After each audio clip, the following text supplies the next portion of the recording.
Madam தான் நான் accept பண்றேன். போலீஸ் கார்டு வச்சுக்கின்னு நீங்க மிஸ்யூஸ் பண்றீங்க. வீடியோ எடுக்கிற டயலாக் அந்த டயலாக் கார்டு ஒண்ணு செல்லுபடி ஆகுது. நான் கார்டு பாருங்க மிஸ்ஸஸ் போலீஸ்.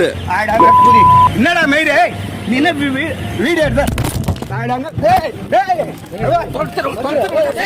தொலைச்சிருடா மௌனா கண்டுபிடிக்கிறீங்க.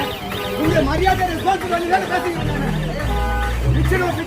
பார்த்ததுலேருந்து இந்த சம்பவம் என்னன்றது உங்களுக்கு புரிஞ்சிருக்கும். டோல் ஊழியர்கிட்ட வந்து அவரோட ஒய்ஃப் வந்து போலீஸாக இருக்காங்கன்னு சொல்லி அந்த போலீஸ் ஐடி கார்டு எடுத்து காமிச்சிருக்காரு. ஆனால் இவர் எந்த போலீஸ் வண்டியிலே எதுலையுமே வரல.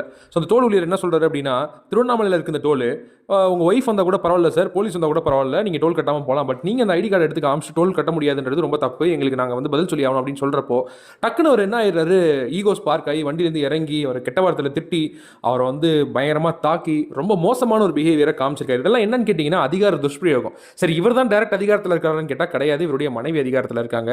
இந்த அதிகார துஷ்பிரயோகன்றது இது ஒரு சின்ன சாம்பிளாக பார்க்கலாம். அது எல்லா இடங்களையும் நடந்துகிட்டே இருக்குது.